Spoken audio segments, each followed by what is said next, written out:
Hey YouTube, it's Rashan and I am vlogging from my new house.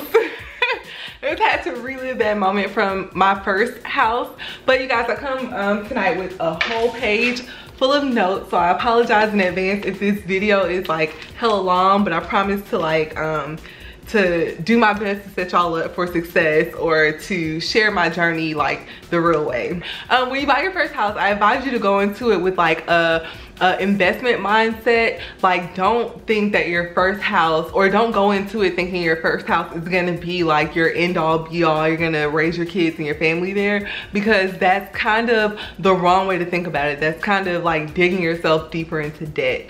What I learned from my first house is to buy something a little bit older that has value and that you can add value to over the course of 3, 4, or 5 years, and then you sell it at a profit, and then you use that profit to pay down your debt, increase your credit, buy your next house, and whatever.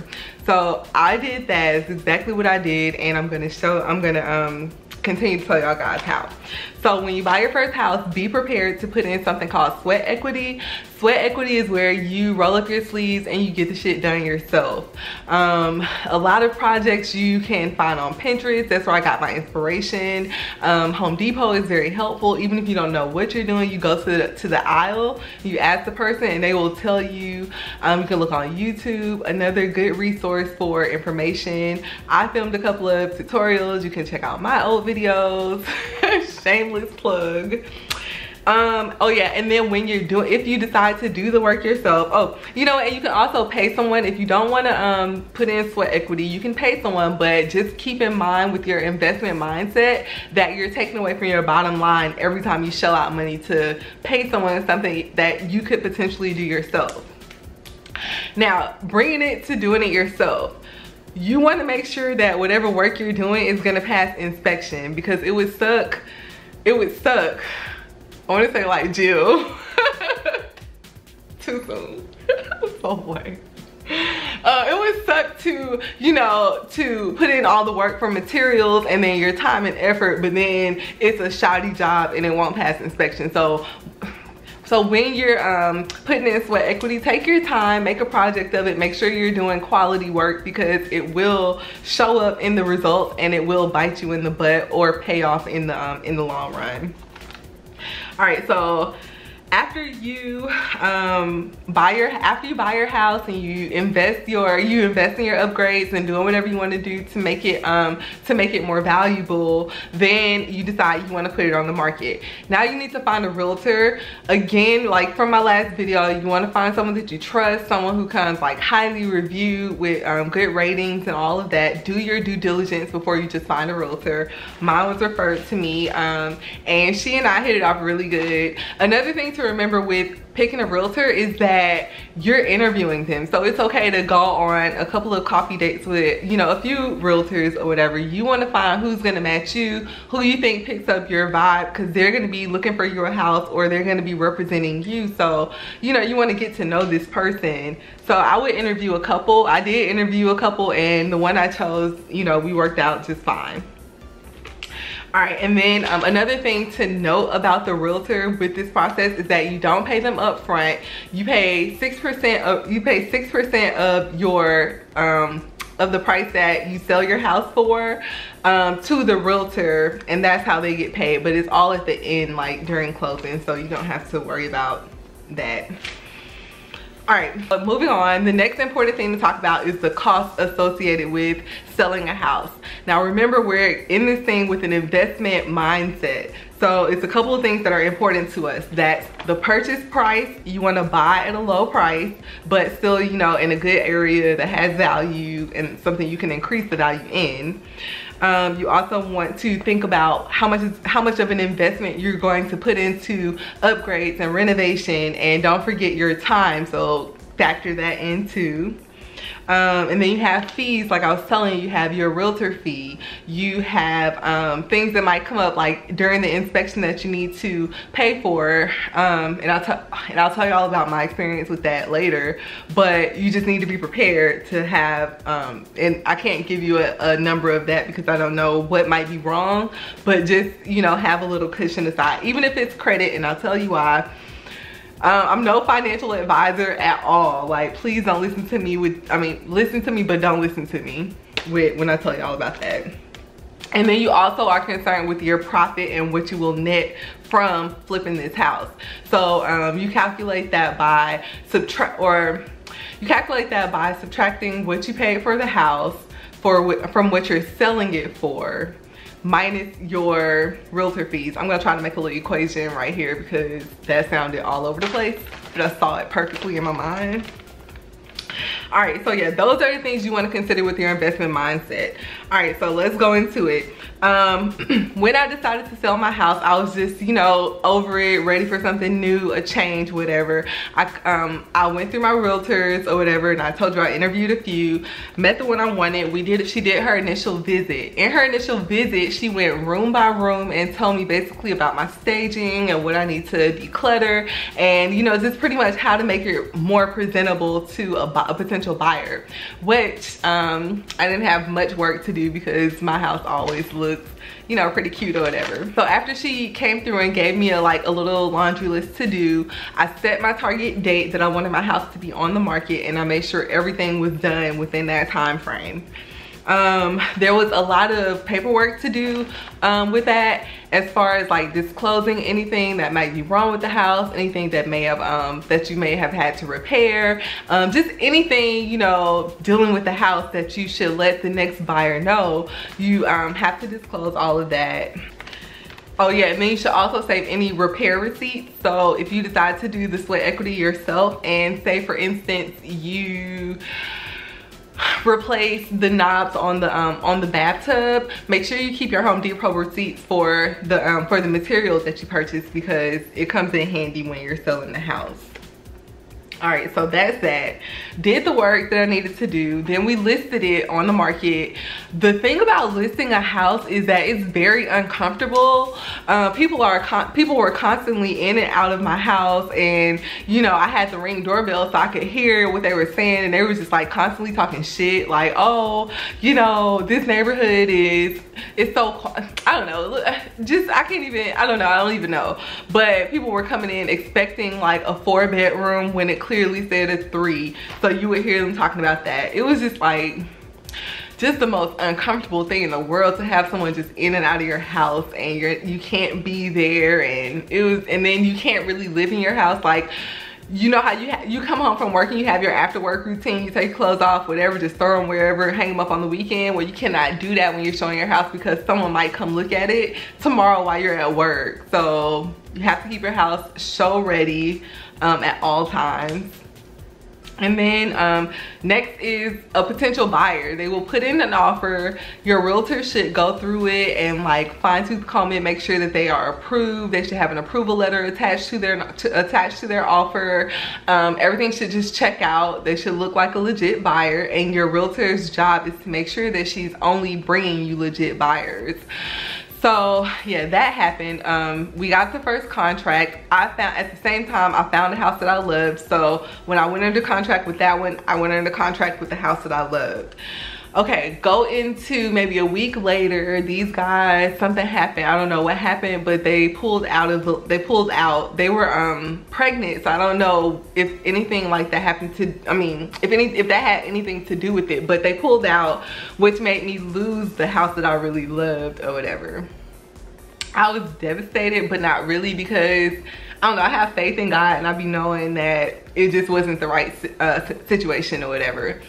So anyway, I went back on the market, and about a month later, we got the perfect buyer. They offered me more than what I was asking for. They were legitimate buyers. I only had to put in $2,000 worth of closing, which was significantly less than what the first contract was asking. And it was just a better situation all the way around. Everything checked out with the inspection, first of all, with the first offer, I did my inspection and it came back that I needed to replace the roof. That is one of the most expensive renovation costs that you can have as an investor, because that's what we are, is to have to replace a roof. Like, oh my Lord. So I had to pay for that. And then with the with the second inspection, there was not a lot of major stuff that had to be done at all. It was just like put WD-40 on the windows so they slide up and down easily, or you know, just some craziness like that. Got all that done. We set the target date to close on October 30th. We closed October 30th. Everything went smoothly. That was just the perfect perfect scenario. Then, okay, so since I lost out on that house, I think I might be off task. Let me see if I'm off task right quick. No, talk about that. Oh. One thing I forgot to talk about before the closing was the appraisal. So when you put your house on the market for a certain price, if it appraises for that price or more, then you're good, you're in the clear, you're good to go. If it appraises for less, then you have the option of dropping the price of your house, or the seller has the option of walking away from it. So I was like, my fingers were crossed that it would appraise for what I was asking, and thank God that it did, which was a testament to my sweat equity as an investor and the decisions that I made for my house. Like, you know, I decided, you know, what should be in there, what should be in there, what I should renovate, what could increase the value, and in the end it paid off. So that's what I mean about keeping those things in mind as an investor, even while you're living in your first house. All right, now moving forward, the move. So yes, that's when I moved to this house. I found it, fell in love with it, put in a contract on the same day. It was pretty much that same vibe that I talked about with my first house. Like, it's one of those things where you just know.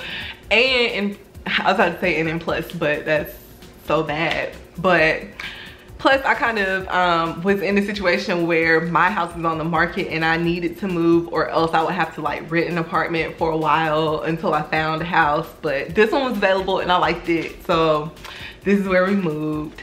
Talk about that. I'm gonna do, this is a DR Horton house. I'll do a review about it. I like the layout, I like the concept, I like where they were going with it, but I found like a few little things to be wrong, and now I understand where all the other reviews were coming from and why people were saying, you know, do a very thorough walkthrough before you buy a DR Horton house. But I'll go into more detail about that in another video. Hopefully I can film that tomorrow or soon. All right, now let me tell you about, okay, so like the behind the scenes about buying the house. So when I sold my house, remember that investment mindset that I was telling you about? We're gonna be worried about our profit and our net. So I profited enough to be able to put down a significant down payment on my new house, which means that let me start over. When I decided to buy a house, remember the last video I was telling you that you have to put in an application, and it's just like an extensive ass job application. They tell you, your loan officer tells you, yes, you qualify for a house, or no, you don't. Well, I had to go through the same process and I qualified for a house, but it was a contingent, it was contingent upon me selling my house. Now, when I sell my house, I lose the debt of that house. So it increased my credit and made me eligible to qualify for a lot more house than I had before. Now, did I say that right? Made me qualify for a lot more house than I had before. Yes, so that's what I mean about stair-stepping or your investment mindset. Your first house should be a very basic investment. You know, you take that, you flip it in a couple years, you stair-step into something else that you really like and adore. You do the same thing, you get something that's gonna increase in value, you get something in the safe neighborhood, good school systems, and you pretty much cannot go, or I shouldn't say that, I'm no realtor, not yet. But yeah, you know, just think about those things, and then after a couple of years, you flip this house and you do it again until you have what you want and you're living debt free. I see it firsthand. This is how it's being done. This is how people are building wealth with real estate. Just from my first flip, you guys, I was able to pay off all of my credit card debt. I was able to put down a significant down payment on my new home. I was able to put away just a little bit of savings. I was able to, you know, pretty much increase my credit to near perfect. Like, so that's what I'm talking about building wealth, and that's how you do it. So yeah, I'm so excited to share that information with y'all. Let me make sure I'm not forgetting nothing. Oh yeah, so when I bought my second house, the same expenses from the first one, still had closing costs. I still had a down payment. I still had to pay into escrow, which is my like home insurance and some more fees. And I still had to pay my realtor, which she got her cut in the 6%. And I also had to pay for upgrades that were already in this house, like the kitchen and stuff like that. All right, so yeah, so my very next video is gonna be an unfurnished home tour. I did move all of my stuff in, so I can't really show y'all now because it's a hot mess. It's just messy everywhere because I'm unpacking, but that's what it is. And let me see if I can show y'all this right quick. I started setting up the house, and so yeah, we've moved it. But one thing I really love is the new ceilings and my fireplace. Yeah, so anyway, so if you guys have any questions whatsoever, I have a really good resource to get your answers. I have a new loan officer. I have a new and an old loan officer because I still love Linda, and I have a really good realtor. So if you guys have questions, I can do interviews with them both, or you just let me know what you guys need to help you guys win at this real estate building success thing. All right, talk to y'all later. Bye.